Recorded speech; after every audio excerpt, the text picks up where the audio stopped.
इनेलो नेता करण सिंह चौटाला जननायक चौधरी देवीलाल की 112वीं जयंती पर रोहतक में आयोजित होने वाली सम्मान दिवस रैली के लिए निमंत्रण देने नूंह, फिरोजपुर, जिरका और पुनाना पहुंचे। करण सिंह चौटाला ने अपने संबोधन में कहा है कि पिछले 11 वर्ष से हरियाणा में बीजेपी की सरकार ने केवल लोगों में जात पात का जहर घोलने और धर्म के नाम पर बांटने और प्रदेश का भाईचारा खराब करने का काम किया है। आज प्रदेश की कानून व्यवस्था पूरी तरह से खत्म हो चुकी है। महंगाई, बेरोजगारी और भ्रष्टाचार चरम पर है।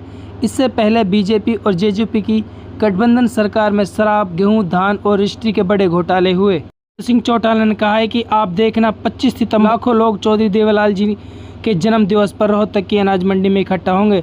जो लोग आज चौधरी ओम प्रकाश चौटाला का फोटो लगाकर अपनी राजनीति चमकाना चाहते हैं, वो लोग कल को चौधरी अभय सिंह चौटाला का फोटो लगाकर आपके बीच में आकर दोहराई देने का काम करेंगे। ऐसे लोगों से सावधान रहना है। मेवात के लोगों द्वारा किए गए बेहद स्वागत और बड़ी संख्या में आप लोगों को देखकर गदगद हुए चौधरी करण सिंह चौटाला ने कहा है कि अब लोग फिर से एक बार इन्हों लोग पार्टी पर विश्वास जताना चाहते हैं।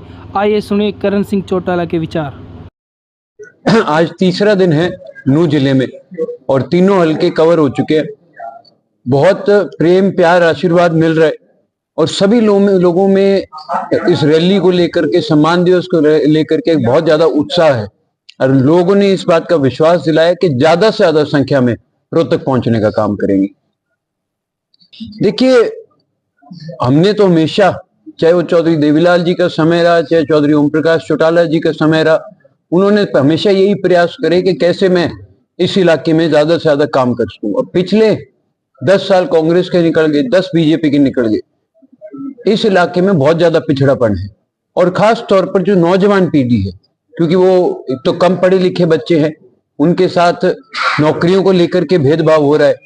जिस प्रकार से जब मैं नूंह में था, एटीएल की वहां फैक्ट्री है, उन्होंने इस बात का फैसला कर रखा है कि भाई 50 किलोमीटर के दायरे में हम बच्चों को नौकरी नहीं देंगे। तो ये भेदभाव किस बात के? जब आपने उस इलाके में फैक्ट्री लगाई है तो वहां के लोकल बच्चों को नौकरी देना उनका कर्तव्य बनता है।